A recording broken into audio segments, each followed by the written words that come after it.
Well, hello there, and welcome to Success Training Academy's Certificate 4 in Training and Assessment.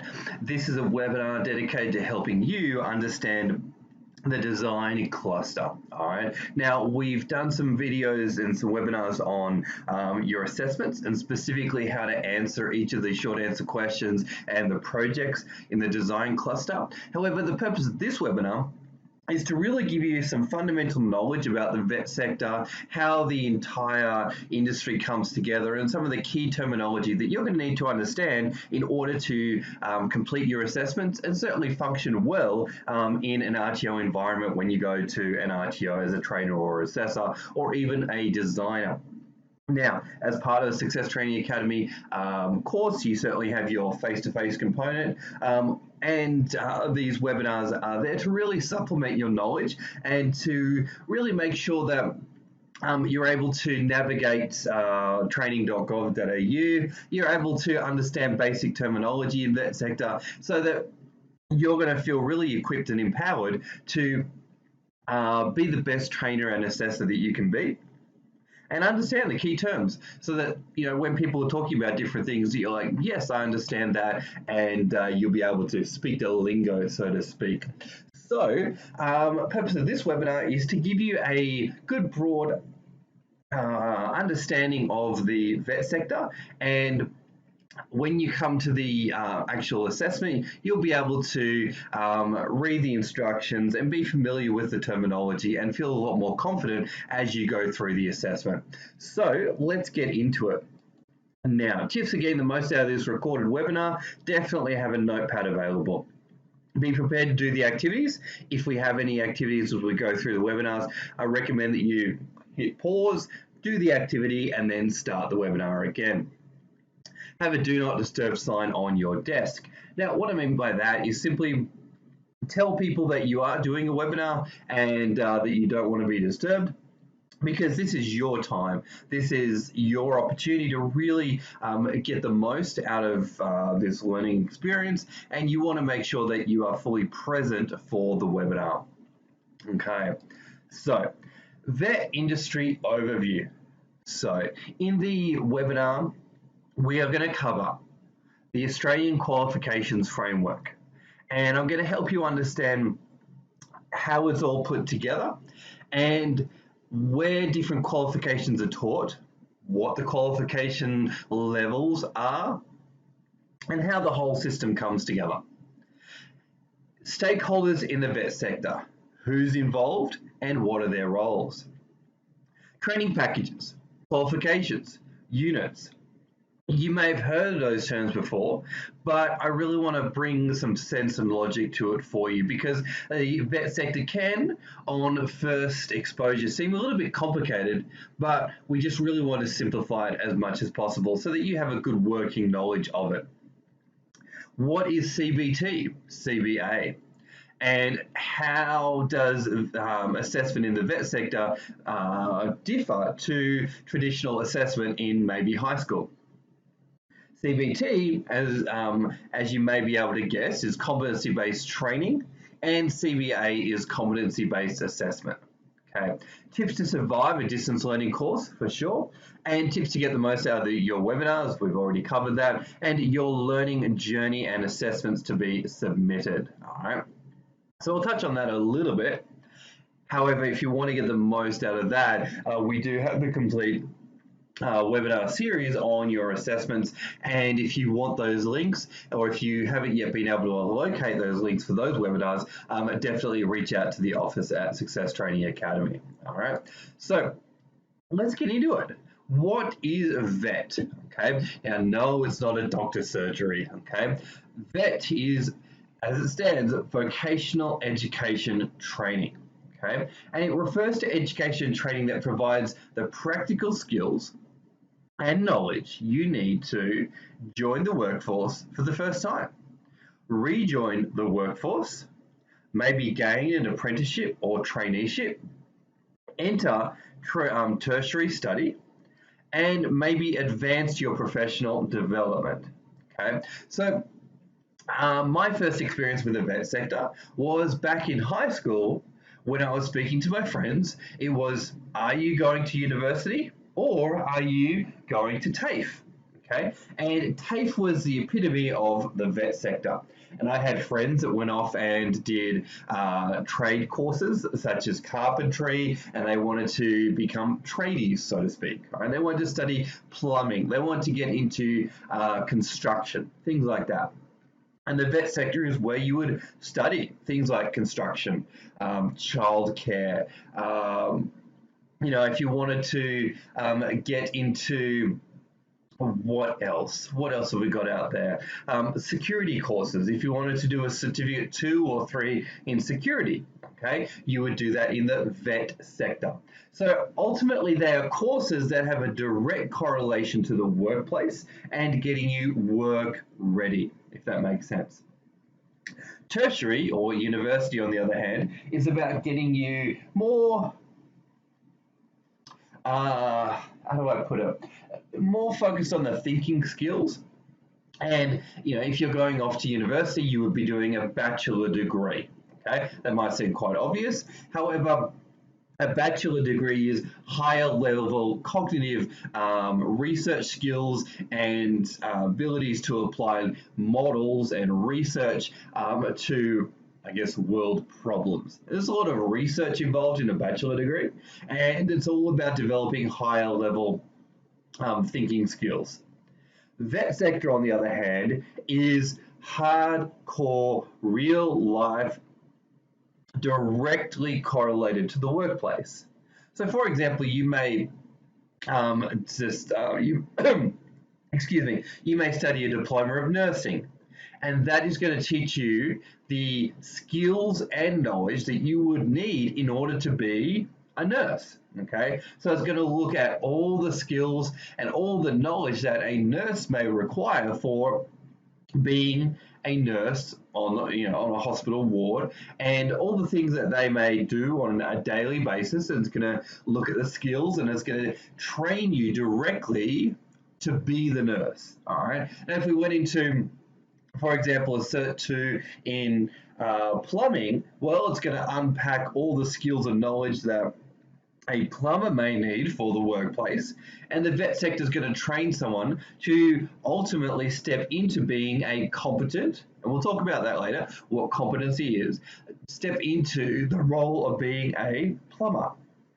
So vet sector, just think about it as direct workplace skills and knowledge, okay? So as part of that, though, you certainly may have an apprenticeship or a traineeship. So, for example, a traineeship can often be a government-funded program where the government will subsidize the training for a particular person. And an apprenticeship may be something like a person that goes into a understudy role or something like that. However, the vet sector has many different functions. But just think about it this way. It's really about getting someone job ready or upskilling their skills and knowledge. So maybe they're at a particular level within a job role and they want to go to the next level. Okay, so let's further get into it. So the history of vet, okay? Now I'm not going to bore you with the history too much, but we just need to understand that there are certain stages that vet has gone through. And to be honest, I think the vet sector is a really exciting industry to work in. There's lots of rules, lots of regulations, but it's all about maintaining the industry and maintaining the highest possible standards so that the students that are wanting to become job ready or even upskill their current skills and knowledge are optimized and the learning environment is supporting them in the best possible way. So throughout the years and the ages, there's been a number of, changes. There's also been a number of regulators and different governing bodies that have come into play, all in an effort to maintain and raise the standards in the vet sector. So if we look at the history of vet, and vet is more so a term that we would say about the Australian and it's based in Australia. We wouldn't necessarily use the term vet in other countries. So vet is more so established here in Australia, and let's just start out in the early 1970s. All right, there were more women entering the workforce, and the expansion of technical type industries was happening. Vet systems continued to emerge and develop for the next 2 decades. In 1994, ANTA was established to develop national vet policies. Okay, so back in the early 1980s, it was actually it was a bit of a job. It was a bit of a situation where there was a lot of jobs but not qualified people. So ultimately, the government came in and thought, all right, well, we need to really create training programs and qualifications to be able to get people qualified so that we can really enhance the workforce. Eventually, in 2001, the AQTF was developed as a national set of standards to ensure national consistent high quality training and assessment. This stands for the Australian Quality Training Framework. The Australian Quality Training Framework. Okay, and in 2001, it was implemented nationally in 2002. Okay, so in 2005, ANTA was dissolved, and each state or territory was responsible for managing registration and regulation in the vet sector. So, at around this time, it was basically the vet sector, each government in the state. So, for example, the Education and Training Department in Queensland, Education and Training Department in Victoria, New South Wales, Tasmania. Every state was responsible for managing and overseeing RTOs in their actual, overseeing the RTOs in the different states. Okay, so it was all state based. So, for example, you may have done a course in New South Wales that may have been monitored and audited in a different way to maybe Queensland. All right, and the quality of the training that you may have received may have depended on the state that you were actually in. Okay, and the government realised that that was probably not a great thing. And in 2011, ASQA became the national vet regulator, and ASQA was basically the federal regulator for the vet sector. Okay, and ASQA stands for the Australian Skills Quality Authority, and they took over regulation of ACT, Northern Territory, and New South Wales in 2011, and Tasmania, South Australia, Queensland in 2011. However, WA and Victoria still are state regulated, and they have different regulating bodies that look after them or look after RTOs in those states. Okay, so for example, if I have an RTO in Queensland, I am regulated by ASQA. If I have an RTO in Victoria, I am regulated by a different governing body. Okay, so if I have an RTO in WA, I'm regulated by a different governing body. All right, so it can seem a little bit fragmented, and just keep in mind that if you work in Queensland, you are going to be regulated by ASQA. Okay, ASQA is kind of like the police of the industry. They're going to audit you against particular standards. And then over time, you get very familiar with those standards as you operate in the vet sector more and more. And we're going to cover those standards in a little bit of detail. But those standards are more so applicable to someone that works in compliance or specifically the areas of assessment.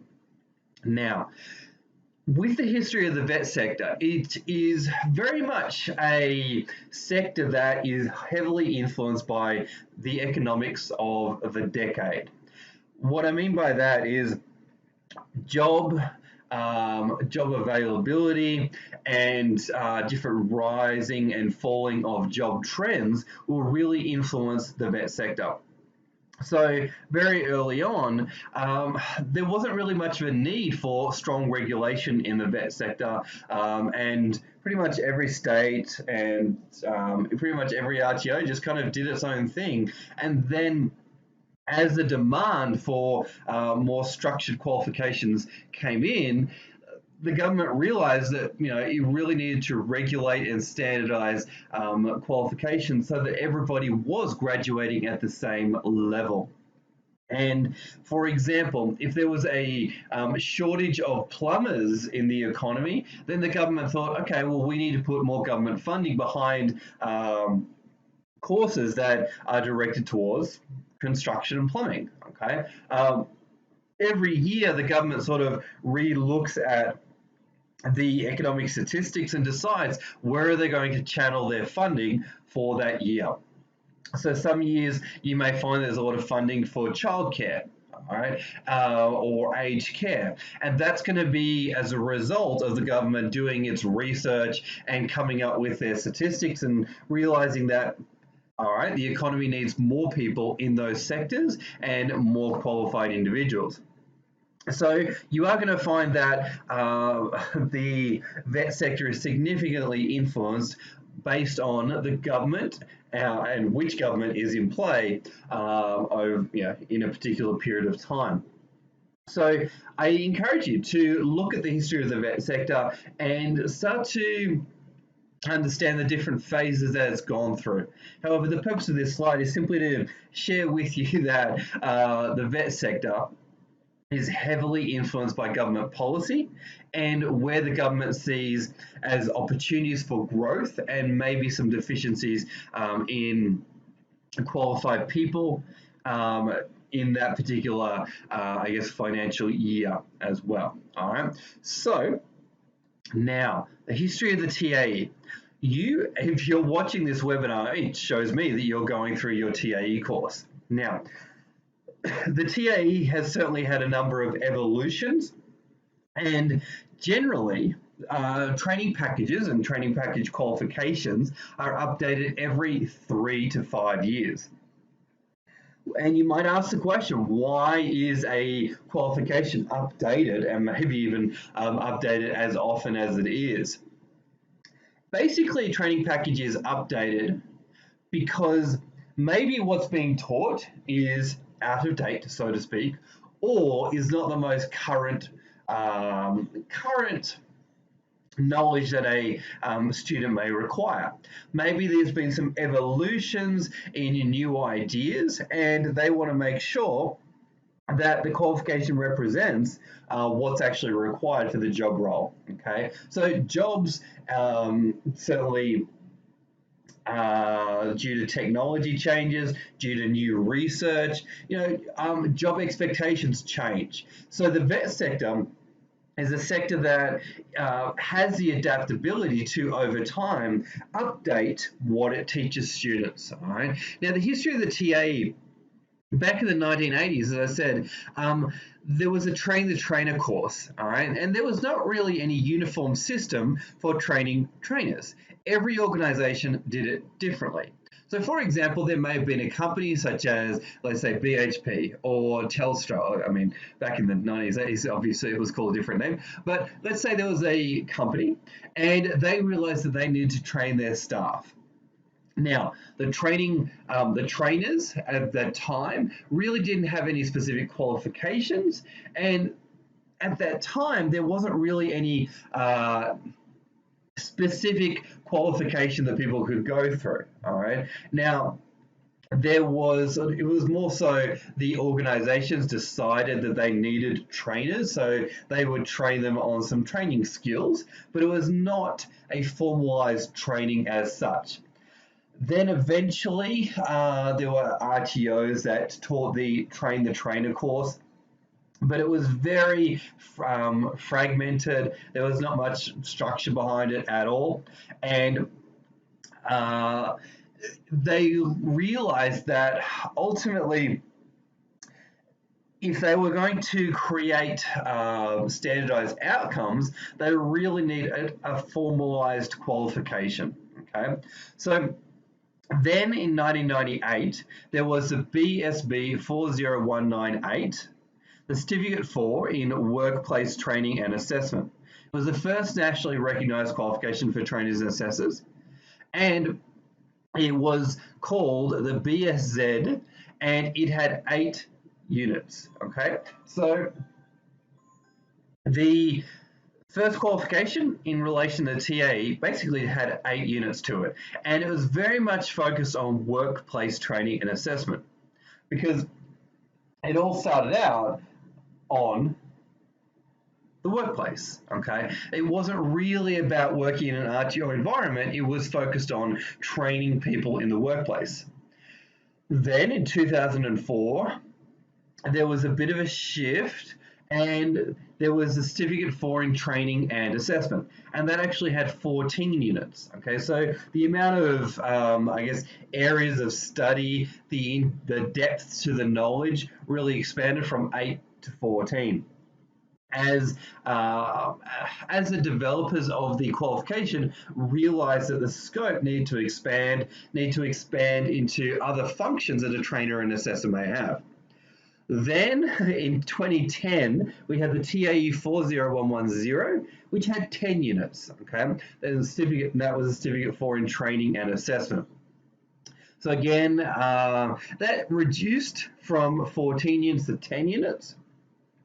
And then in 2016, where the certificate for in training and assessment was released. Okay, now in that course, there are 10 units still. However, the combination and the content of the TAE 40116 became a little bit more focused on assessing.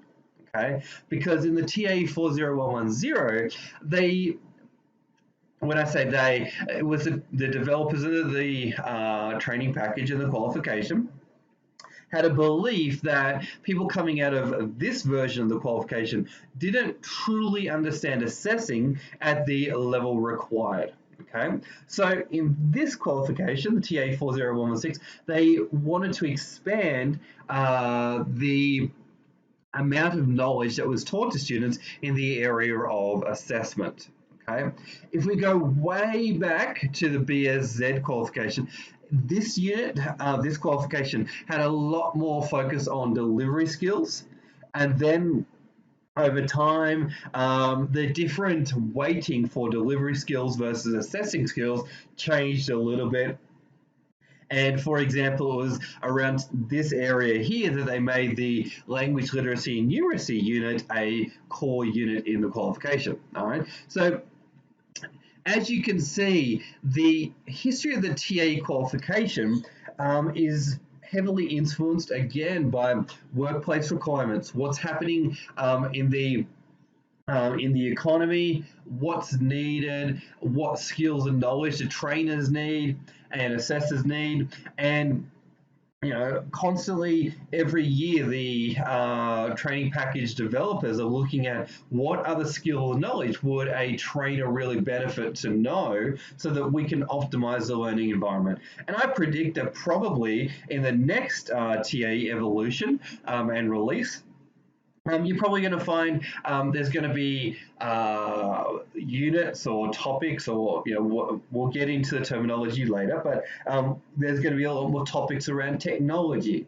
okay, and how to teach effectively with online learning and the different apps that you may be able to use. All right, so education in the vet sector is always evolving, and as I said, the next TA is probably going to focus a lot on not just teaching in the workplace, not just teaching face-to-face workshops, but also, well, how do you effectively deliver online? Because that's really the landscape that we're operating in these days. You're watching this webinar right now. It's a prime example of it. So as a trainer, as you build up your skills and knowledge, you really need to be able to evolve with the times, and certainly be reading about the latest theories on learning and how learners learn now compared to maybe 5 years ago is very different. So we need to stay ahead of the times for sure. Okay, so what can vet give you? What can the vet sector give you? What can give you nationally recognized qualifications? A certificate, 1, 2, 3, 4, or a diploma, etc. All right, industry relevant skills and knowledge. Okay, For example, if you want to become a nurse, it'll certainly give you the skills and knowledge relevant to that industry in order to do that role. If you want to get into childcare, it'll give you the skills and knowledge to effectively handle kids and give them the best learning opportunities possible. If you want to work in the safety area and you're studying a certificate for in workplace health and safety, it'll give you the skills and knowledge to be able to help people in the area of safety. Okay. What else have we got? Maybe you want to do a certificate 3 in design or graphic design, certificate 4 in graphic design, whatever it might be. Maybe you're in a business role and you want to take your leadership skills, your management skills to the next level. So you would do maybe a certificate 4 in leadership and management. All right. Maybe you want to step into even a role where you are working in first aid. So you maybe get your certificate in first aid. Okay, so many different areas that you can go into. And the vet sector allows you to really hone your skills and knowledge. Okay, on the job experience, it'll certainly give you the opportunity to do that. And the vet sector also gives you the opportunity to recognize your current skills and knowledge that you may not actually have a qualification for. So maybe you've got a lot of life experience that actually could correlate to a qualification that already exists, and you may be able to go to an RTO that teaches that qualification and be able to say, well, I actually haven't studied the qualification, but I do believe that in my life, in my last role, I have probably done all of the functions and developed all of the skills and knowledge. And here is my proof that I could do those things. Okay. And RPL, recognition of prior learning, is an awesome, rewarding strategy to get recognized for your skills and knowledge. However, it is certainly a different way to be assessed as well, and it has its own innate challenges and things that need to be overcome. And it's certainly one stream in order to gain a qualification as well. All right? And we'll talk a little bit about RPL and how it all works in the design cluster webinars that we'll go through. So, I just want to remind you that the purpose of the vet sector is to get somebody ready for the workplace. Now, whenever I'm working with assessors and whenever assessors are looking to assess a student, they really need to keep in mind that ultimately the assessor needs to ask themselves one simple question when they're marking a student's assessment. And that is the question of, is the candidate ready for the workplace? Are they ready? So for example, you are training a student in, so let's say nursing, okay? And you are watching them do let's say, making the bed, okay? So they're making the hospital bed. Yes, it is actually a unit and a topic that nurses are actually taught. So when you as an assessor are actually watching a nurse making the bed, you are actually making a decision if they are competent or not yet competent. But underlying that, we need to have in mind the question of, is the person ready for the workplace? If you sent this person into a hospital, could they make the bed to the workplace standard? And that's the critical thing that we need to keep in mind. We are training somebody to work competently in the workplace. And if they're not ready for the workplace, then they're not really competent. So when we keep that in mind, it really takes away all the personal judgment. It takes away all the personal concerns of, can I mark them? Can I not? Should I get them to do it again? I don't know. It's just really liberating to go, no, you are not ready. Or yes, absolutely, you have shown me without a doubt that yes, you are ready. Okay, so The purpose of that sector is purely get somebody ready for the workplace. Okay, so for example, if we had a topic of organizing a meeting and we were assessing somebody's ability to organize a meeting, okay, so we ask ourselves as we are assessing them, can they do it to the workplace standard and to the standards actually notated or listed in the unit of competency? And I'll show you what a unit of competency is later.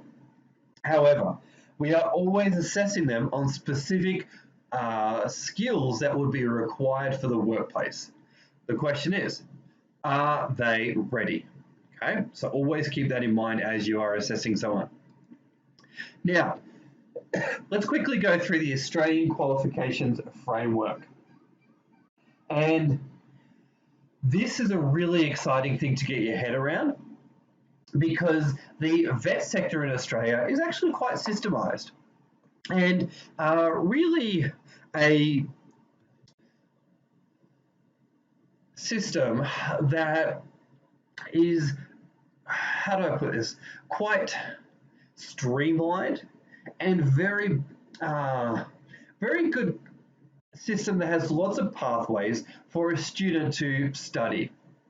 And what I mean by that is, according to an OECD study, there was actually a lot of academics that agreed that the Australian Qualifications Framework is one of the best frameworks in the world in order to guarantee consistent and standardized outcomes for learners in the world. Okay, so when they were looking at all the different education systems out there in the different countries, researchers looked at the AQF and go, that's actually a really good system and a great way to I guess standardize the different levels that a student may go through. So if you're watching this webinar, you may have even done some of the qualifications that are listed here. All right, so you may have done a certificate 1, 2, 3, 4, diploma, advanced diploma, associate degree. All right, and as you can see, it goes up and up and up. And this AQF is basically the different levels of study that someone can do in Australia. So you may know someone's got a PhD, all right? You may know someone's got a master's, and what we need to be aware of is, firstly, where are the different levels taught, okay? So generally a diploma and above is taught at tertiary, okay? The vet sector is going to cover certificate 1 level courses and is generally going to go up to vocational graduate diploma, okay? So secondary school and high schools these days are often teaching certificate 1, 2, and 3 and certificate 4 level courses. However, sometimes in high schools you will find that diploma level courses are being taught as well. However, you want to keep in mind that ultimately, you want to make sure that the right age groups are studying at the right levels as well. So generally, you're going to find that a certificate 3 is done by like a 15-year-old. Certificate 4 is like grade 11, maybe grade 12. Diploma is, grade 11, grade 12. But you want to make sure that the person that's studying the particular level does have the right level of life experience in order to be able to answer the assessment questions. Okay, certificate 1 and certificate 2, 3, I mean, these are really basic levels. And we'll talk more about the different expectations on skills and knowledge in just a moment. However, also be aware of the different numbers. All right, so for example, a bachelor degree is level 7, a PhD level 10. Okay, just interesting fact to be aware of. Okay, so these days in schools, in high schools, you're going to find more and more vet sector courses being taught because it's a great. I guess a great attractive factor for people to enroll in different high schools that may be offering a vet sector qualifications, because there's a perception that it then gets its high school students even more job ready. And it can often count for credits at a university as well if a student decides to go to university. So, places you can study. So you may study at a TAFE college. So you may also study at a private training provider or training RTO. And then you may also study at a school. All right. So these are different sectors that you may study a vet sector qualification in. So basically, TAFE colleges are government funded. All right. So these you may just find if you look up local TAFE, you're going to come across, for example, Queensland TAFE or New South Wales TAFE, or WA TAFE, or let's say there's RMIT in Victoria, in Melbourne, and all these different organisations are basically TAFE colleges that are government funded. Okay, so you can go along to your local TAFE and study through them. Now, they are certainly a good option, and they certainly operate under the same standards as everybody else. Maybe some differences is that, as I said, it is government funded.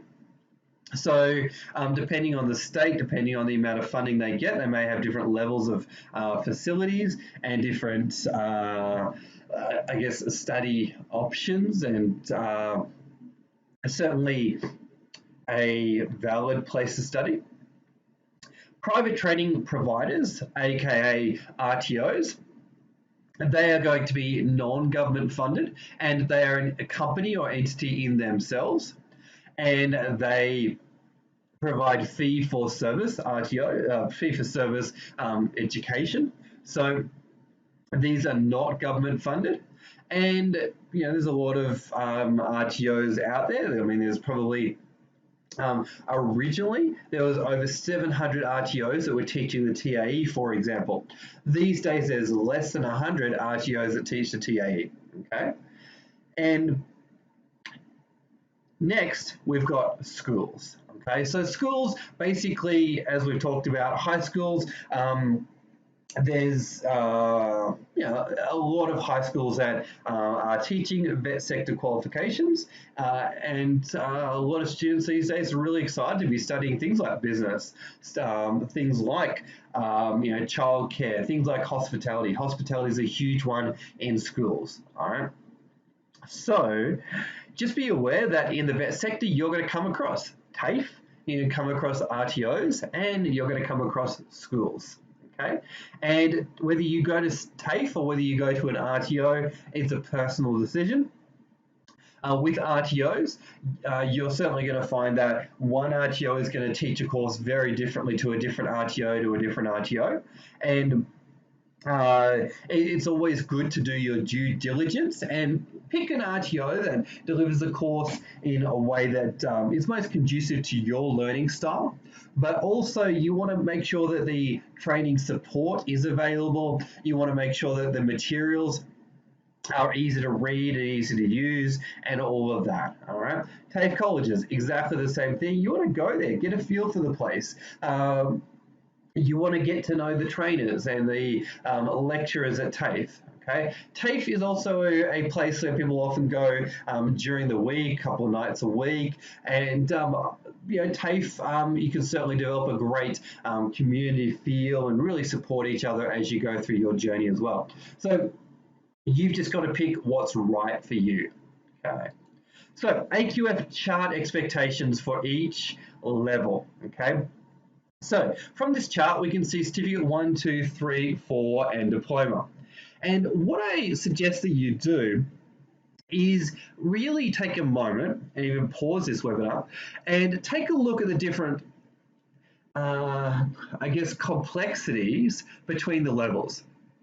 And just to touch on it a little bit, you can see that certificate 1 really has nil responsibility for self. But if you come all the way up to diploma, it's about taking responsibility for your own outputs in relation to broad quantity and quality parameters. Okay, so certificate 1 is demonstrating really basic knowledge and recall. Diploma is demonstrating understanding of a broad knowledge base, incorporating theoretical concepts with substantial depth in some areas. So you can see starting out in Cert 1, it's really the regurgitate level, all right? So I give you some information and you give it back to me, all right? And there's not much higher level functionality that's required at Certificate 1 level, okay? Now, Certificate 2, there's a little bit of a wider range of expectation. And I like to think about this as like 2 or 3 options that a student could think about, but they don't really need to understand why they're doing something, okay? Certificate 3 is they need to be able to understand it, they need to be able to think about it, and they need to problem solve it, okay? Certificate 4 is this is the area of leadership and supervision, all right? Leadership and supervision, and they're leading other people. Okay, they need to take responsibility for own outputs in relation to specified quality standards. They need to take limited responsibility for the quantity and quality of the output of others, for sure. Diploma, this area is about taking responsibility for the group, and it is also about demonstrating good and higher level and analytical skills and planning, and really being able to look at presented data and information, evaluating it, and creating a best possible practice and strategies going forward. Okay, so hopefully as you look at this chart, you can see how the levels differ, and also it's really important that you can understand when you're actually teaching the different level courses that you speak to the level. So for example, if you're teaching a Cert 1, obviously you're going to train differently to how you would train if you were teaching a Certificate 4 or a diploma course. If you're teaching a diploma course, obviously you're going to use a lot more technical words, it's going to be higher level content, and there's a lot more technical explanation you would need to go into compared to teaching a Cert 1, all right? It's really important that you understand the different levels, so when you teach it, you're teaching it in a way that makes sense to those students. The other aspect to it is you need to understand the assessment requirements. So obviously your assessments in a Certificate 1 are going to be very different to the assessments in a diploma level course, okay? So it's very, very important that you can answer, well, this is a 3-level course, and when I teach it this way because this is a level for a Cert 3, and the assessments are written in this particular way. And we're going to talk a lot more about that in the assessment cluster that we'll go through, okay? But I really recommend that you become intimately familiar with the AQF and the different levels, okay? So now let's take a look at the AQF in a workplace, and let's really unpack it in a practical sense. All right? So in a coffee shop, let's imagine a coffee shop. I would say that the simplest way to understand the AQF is to say that at Certificate 1 level, somebody could make the coffee. All right? They can make the coffee. But Certificate 2, maybe they can make the coffee to preferences. For example, somebody likes soy milk, almond milk. Maybe it's the coffee is at a different temperature. All right. So Certificate 2 is making the coffee to preferences. Now Certificate 3 is about problem solving. So maybe the coffee machine breaks down, but a Certificate 3 person is able to deal with that problem and they can fix the coffee machine. Certificate 3, they can work autonomously, okay? They don't need to have the supervisor there. Certificate 1, Certificate 2, they would have to have the supervisor there, okay? Certificate 4, that would be about training how to use the coffee machine. Okay, so Certificate 4 is supervising and leading staff in the coffee shop, for example. Diploma, that is about managing and growing the coffee shop. Okay, so let's pick another environment. Let's pick using a photocopier. Okay, so Certificate 1 would be using the photocopier, making copies. Certificate 2 would be using the different functions, for example, color, black and white, larger, smaller, just expanding on that. Certificate 3 would be fixing a photocopy jam, all right? We have all had those in our lives, right? Certificate 4 would be showing somebody else how to effectively use the photocopier. A diploma would be picking up the phone to the stationery company and actually negotiating the contract for the provision of that photocopy machine, okay, and having high-level negotiations. Okay, so you can basically pick any task at all, and you can break it down into the certificate level components. And when you do that, and you get, and you do this for a couple of different things, you really get a sense of the AQF, how it plays out, and you get a sense of, well, what would actually be reasonable to expect for that level. Okay, now let's take the area of safety. Okay, certificate 1 could be follow a safety rule. Okay, certificate 2 could be follow the different rules in different environments. Okay, certificate 3 could be, all right, there's a problem with the PPE in the workplace, and they solve the problem with the PPE. Certificate 4 would be maybe showing somebody how to use the PPE, and maybe even gathering up the PPE and solving any faults with it. Maybe getting team members involved in the safety process. Maybe even holding a safety meeting. But a diploma would be maybe putting together a safety plan and looking up legislation and creating new policies and procedures in relation to safety. Okay, so the more you do this, the more you're going to find that you're really comfortable in distinguishing the expectations between a Cert 1, 2, 3, 4 and diploma. All right, so now stakeholders in vet. Who is involved in this game called the vet sector?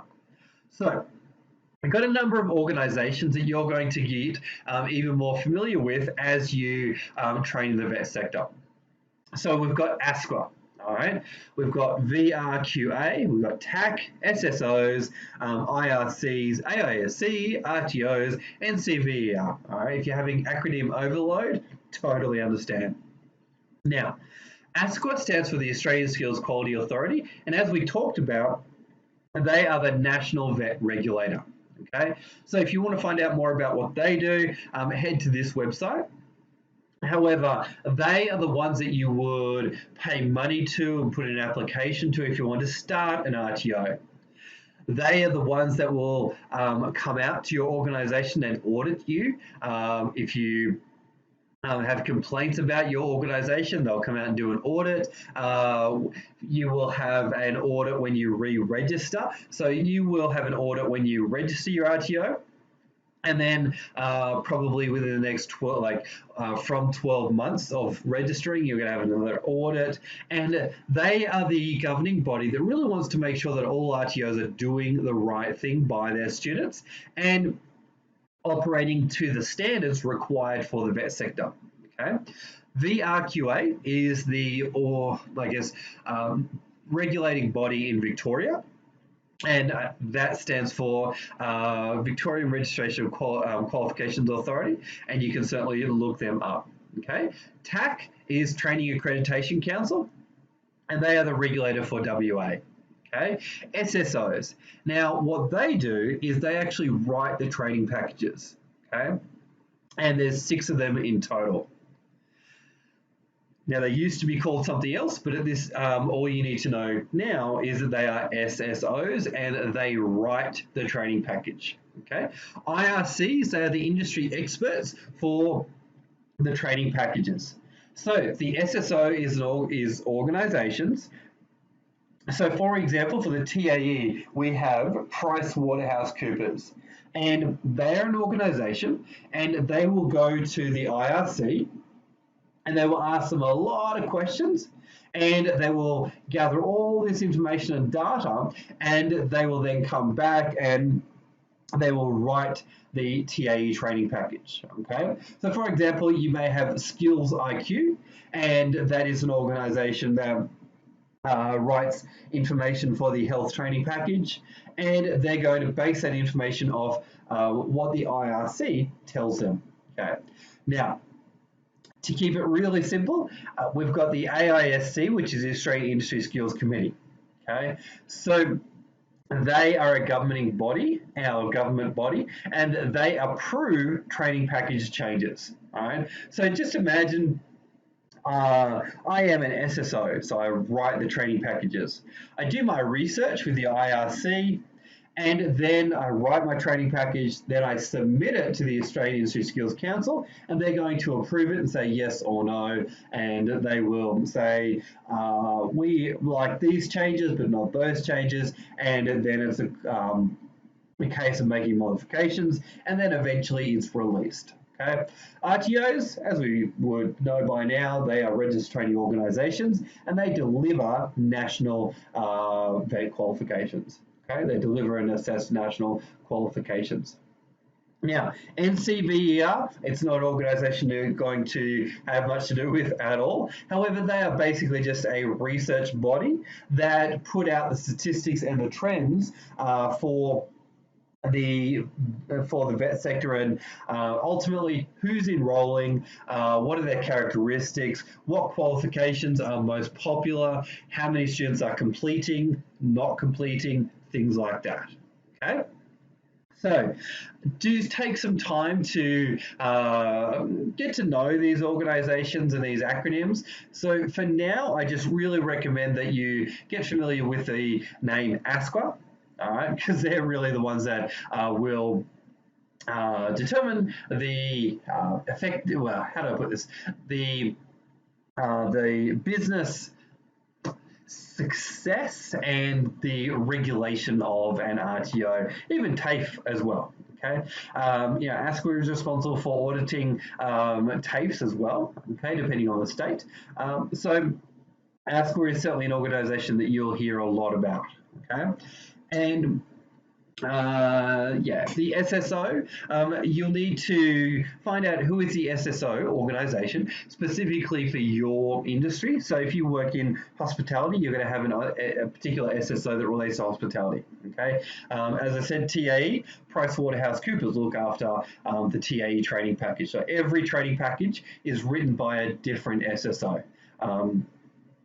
Obviously, the PricewaterhouseCoopers look after a number of training packages. They look after the business services training package. They look after the TAE and a couple of others as well.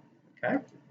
So, training packages, qualifications unit. I've used these terms quite broadly up until now, but let's get into it in a bit of detail. What is a training package? Well, training packages are written by industry bodies and are deemed to be the industry standard for operating in a particular workplace.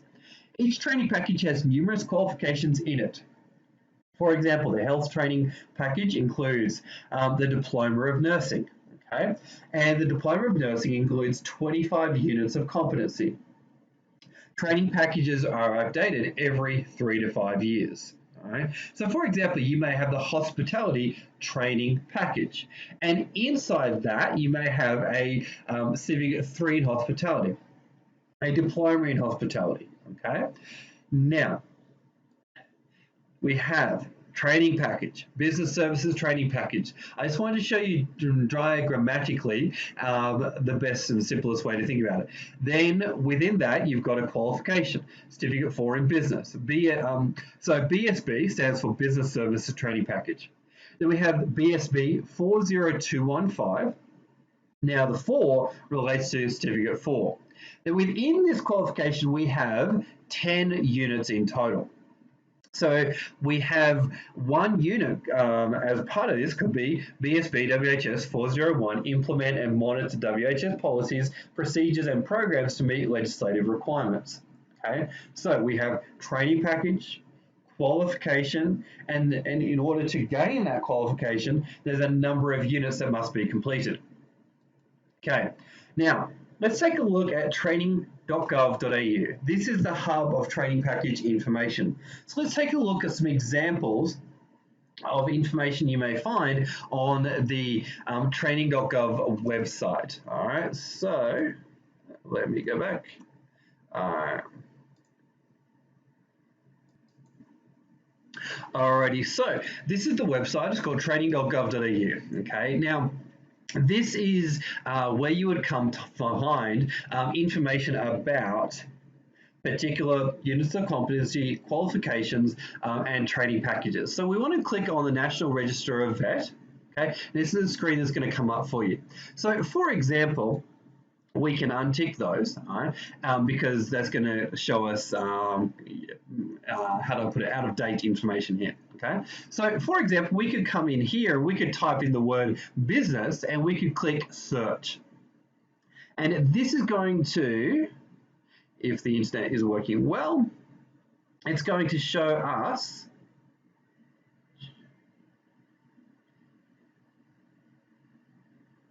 let's see how it's going.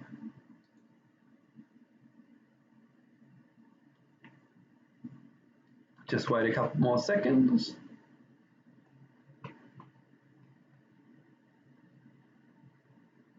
Couple more seconds. Ultimately, when we come in here, it's going to scan for all the qualifications, training packages, units of competency that may contain the word business. And here we've got 411 results. So the word business shows up in 167 units of competency and 84 qualifications and 1 training package. So we've got the business services training package, we've got 84 qualifications, and then we've got 15 accredited courses, units of competency 167. So let's quickly take a look at, let me just expand this out. All right, let's take a look at Certificate 1 in Business. All right, so I'm going to click on the blue writing here, and this is, all right, so we've got Certificate 1 in Business, okay? So BSB stands for Business Services Training Package, all right, the 1, Certificate 1, okay? So scrolling down, now, we can see that the Certificate 1 in Business has a total of 6 units, 1 core and 5 elective. Okay, so if you were an RTO and you were teaching this qualification, you would have to include the 1 core unit, and then as an RTO, you could actually decide which of the 5 electives that you wanted to offer your students. So if we come down, we've got the unit contribute to health and safety of self and others. All right, so that's the core unit, and then we can pick 5 of the units that are listed here. Okay, so that is essentially the qualification. All right, so what we can then do is let's take a look at one of the units. All right, so we can come down here and we can take a look at one of the units and what makes up one of those. Okay, so units of competency that are included in the Certificate 1 in Business. All right, so let's go back and let's find that Certificate 1 in Business again. All right, so I'm going to click on that and coming down. All right, so we have this one here. Okay, I'm going to click on that to copy, and I'm going to put that in there. It's a bit of a hack. Okay, I'm going to click on that one. And internet's a bit slow, but that's okay. So essentially what I'm doing is I'm opening up the unit of competency. So we've got contribute to health and safety of self and others. So I'm going to scroll down. Okay, and let's take a look at a unit. Ultimately, a unit is made up of a couple of things. We've got the elements, which is the steps or tasks that a student would need to be able to demonstrate in order to be able to contribute to health and safety of self and others, right? So we've got these steps of work safely, implement work safety requirements, and participate in WHS consultative processes. We've got performance criteria, which shows the standards or expectations that a student must meet as they do these things, and that's kind of like the steps in order to be able to do it. Then we've got foundation skills, which are the fundamental basic skills that someone would need to have in order to be able to do the elements of performance criteria. These are kind of like the survival skills. So what level of reading, writing, oral communication, navigating the world of work and getting the work done, what kind of basic fundamental communication skills would be required? Then you got performance evidence and knowledge evidence and assessment conditions. And these relate more so to the assessment of the unit. So performance evidence is what would we need to see the student do to prove that they could work safely. Knowledge evidence, what knowledge do they need in order to be able to perform the skills and the tasks? Okay. Now the assessment conditions is the conditions under which assessment must take place. Okay. So, let's come back here. Actually, let's go to training.gov.au again. Let's click here. Now, what we can do is we can type in all different keyword searches to find different things related to what we may be looking for in terms of training. And I just want to show you the breakdown of the TAEU qualification. And let's see if we can do that. So the TAE obviously is the code for the training and education training package. All right. Let's just wait a couple of moments. All right, here we are. So we have the training package of training and education. Qualification, we've got 6 qualifications that relate to the training and education training package. We've got the Cert 4, diploma, graduate certificate, graduate diploma of adult language. All right, cool. So let's click on the one that you're actually doing right now. So we click on the certificate 4 in training assessment. All right, so we scroll down. Now, this qualification has 10 units of competency. Okay, so another way to put that is 10 subjects that you would study, 9 core units or 9 core subjects, and 1 elective subject. Now you can see the core units that are listed there, and then you can see the elective units there. And so in order to do the TAE, you're going to need to complete 9 core units, and then 1 of the elective units has been picked out for you by Success Training Academy, and you'll be going through that unit. And I really invite and encourage you to play around with training.gov.au. Okay, really start to think of some different keywords that you can put in and start to search around and see what's available in terms of qualifications. Okay? And the more you play around with training.gov.au, the more you're going to get familiar with how it functions, the information available, and how the website is put together. A couple of things to think about. You can't put multiple words in here, so you can't put time management. You can't put safety regulations. You can only pretty much restrict your keyword search here to like 1 word, and you have to get a spelling correct. Okay, so if you typed in child, kids, children, what it's going to do is search every training package qualification unit that relates to that word. Okay, so often another way to do it, which is even faster, is go to Google and type in, for example, CPR training, training.gov.au, or for example, time management, training.gov.au. Okay, it's just going to be a more efficient way to do it. Okay, so let's now take a look at the topic of competency. What is competency? Well, how do you know that somebody can do something? Okay, and I guess that's the simplest way to put it. Well, vet sector defines competency as the consistent application of knowledge and skills to the standard of performance required in the workplace. It embodies the ability to transfer and apply skills and knowledge to new situations and new environments. So it's not just that they know how to do it, but they actually can demonstrate they can do it. to the standard required for the workplace, and they can transfer it to multiple workplaces. Okay, that's how competency is defined. So, in the vet sector, we actually use competency-based assessment. So, in order for somebody to be competent, they have to be able to do it at 100%. So whenever you're marking a student in a test, or whenever you're marking them for an observation checklist, for example, or any type of assessment, they need to get it 100%. So when we're marking an assessment though, each individual answer is going to be satisfactory or not yet satisfactory. So for a student to complete a short answer test, maybe there's 100 questions, they need to get every answer correct, every answer satisfactory,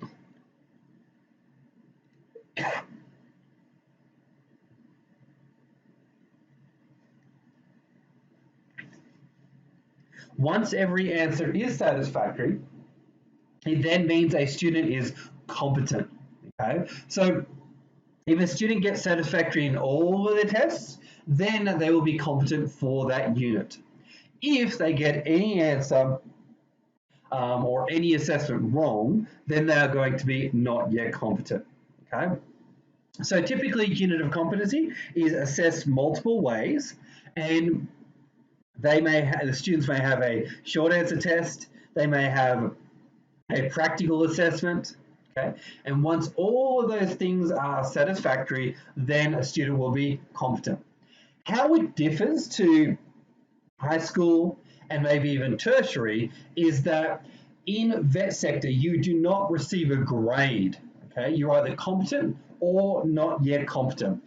It is not A plus, B minus, C plus, D minus, or distinction, high distinction, credit, anything like that. It is either can you do it or not yet. That's it. So even if a student does an excellent job and really excels at a particular assessment, as an assessor, the only grade that you can give them is competent or not yet competent. Okay.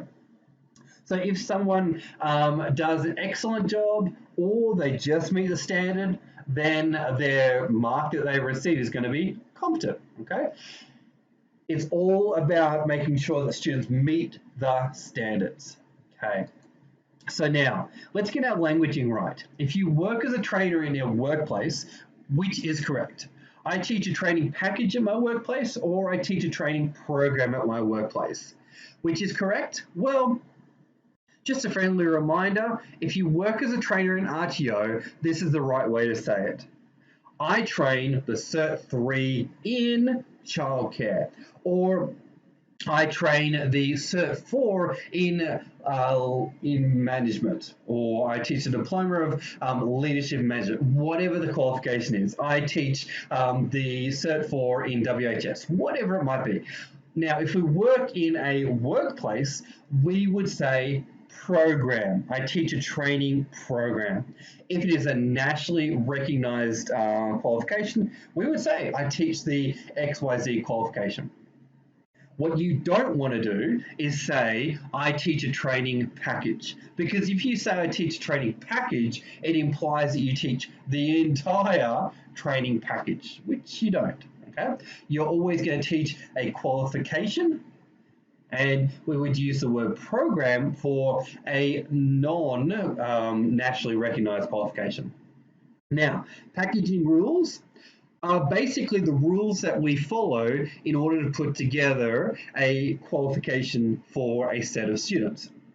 So, for example, as I talked about, the TAE, we would say, has 9 core units and 1 elective. All right, we as an RTO must follow those packaging rules. If we get them wrong or if we do it in a different way, that is certainly a big no-no. Okay, so packaging rules for the Certificate 3 in Business Admin. You got 13 units, 2 core, 11 electives. Okay. And you can certainly look this up if you want. Just go to training.gov.au and you'll be able to find this information. Okay, packaging rules. Another one here is we got total in 12, we got 4 core and 8 elective. All right, so different ways that the packaging rules can be written. Now, accredited courses is non-accredited and national qualifications. You're going to hear these terms quite a bit as you go through working in the vet sector. So, units of competency are official standards from national training packages. Okay.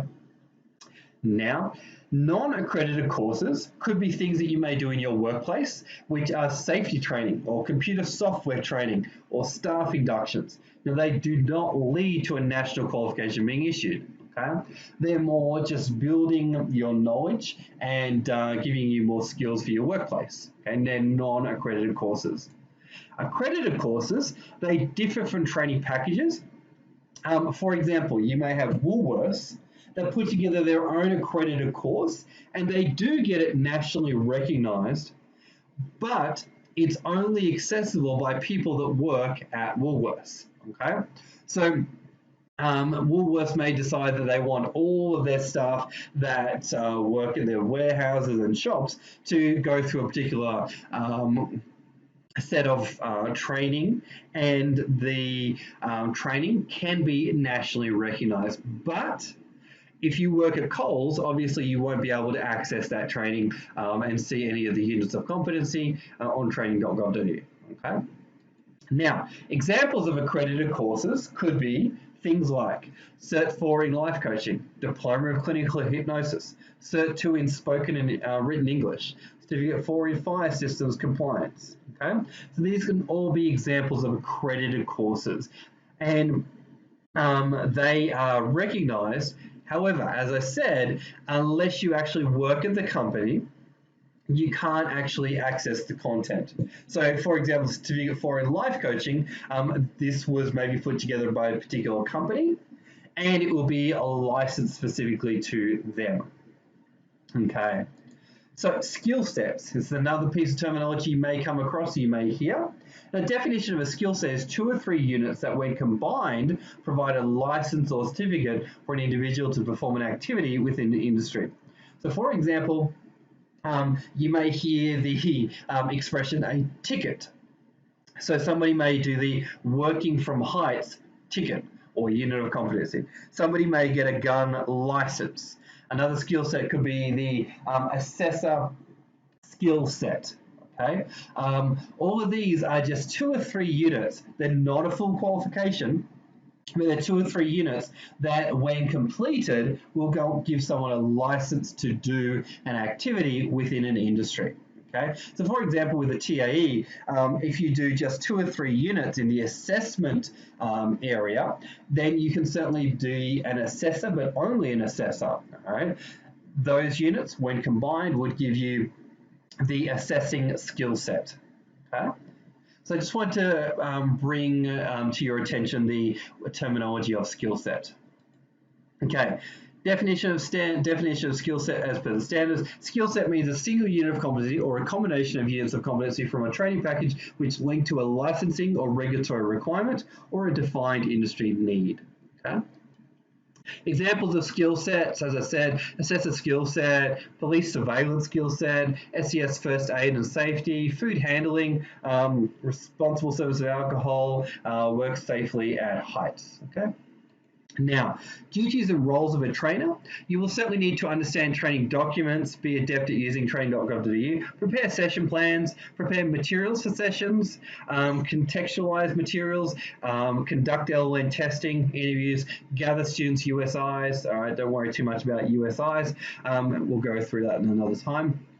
Okay, what else will you be required to do? Inspect training rooms, fill out a hazard inspection form, fill out attendance registers, deliver training in accordance with session plans, provide LLM support, have students fill out feedback forms, make suggestions, recommendations on enhancements of materials and training resources, okay, and typically conduct assessments, fill out feedback forms on candidates, and participate in assessment validation. And we'll explain what validation is another time. There's a number of different ways that students can be assessed. They can be assessed through questions, verbal, written, and online, simulation tasks, observation, third-party reports, and portfolio. Okay, just be aware there's a number of different ways that students can be assessed, and we'll go through each of those different ways and the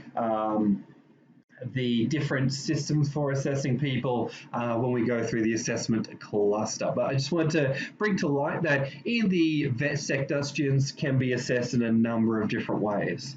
Okay.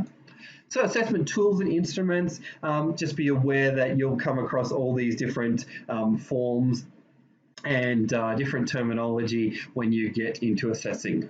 Okay, so what's next? Highly recommend that you join the TAEU graduate group where you'll be able to get extra support on your assessment. And certainly we do have the Advanced Trainer Bootcamp that you'll be able to come along and enhance your skills. All right, so that's that. Thank you so much for joining this webinar. I know there's a lot of information involved in this particular webinar, but definitely go back, watch it a number of times. And the purpose of this webinar was just to expose you to different terms, different organizations in the vet sector, and just to give you a big picture overview.